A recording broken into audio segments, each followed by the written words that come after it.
4 years of pain passed from the life of the young man Ayman Hanshi in Hadramaut Governorate due to the pulmonary disease that he suffered, which made him live with many aches in light of his inability to travel for treatment and bear the high costs. Suddenly, after a life full of giving, activity and creativity, the young man in his 30s, Ayman from Sayoun, suffers from pulmonary disease, which made him live a life surrounded by misery and pain and with the fear of death at any moment.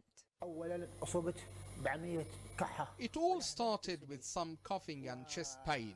I suffered a lot during this time. I had to see a doctor here in Sayoun. He asked for some labs and CT scan. After, I got diagnosed with pulmonary fibrosis. I was receiving my treatment in the medical centers here and I got better. But then, months later, my condition got a lot worse and now it's been 4 years. I can't live without oxygen device. I walk, sleep and go to the bathroom while keeping the oxygen on. But I thank God for everything.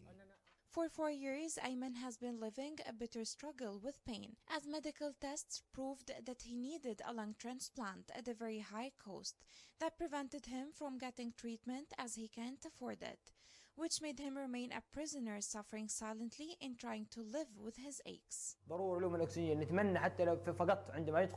He's been suffering from pulmonary fibrosis for 4 years now. His condition is getting worse. We just hope he can get some fresh air, even if it's for a few minutes, but he can't as his life totally depends on the oxygen device. We hope that Al Malik Salman Relief Center to fund his treatment, as it's very expensive and he's unable to afford it.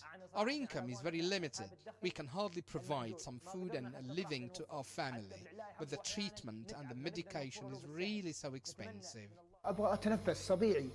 I want to breathe normally and be able to walk without difficulty, but I thank God for everything. I'm 33 years old and I'm still young and I just want to have a normal life and to be able to walk in the streets like other normal people do. I am married and I have 2 children, a boy and a girl. They are very supportive. Ayman's life with illness is a life full of aches and fears. He no longer hopes for the whole life but to find someone to help him get a treatment, especially since he does not leave the artificial oxygen tube for 1 minute and his condition is deteriorating day after day. So Ayman is waiting for a helping hand to help him overcome the pain so that he can return to his normal life, his family and his children.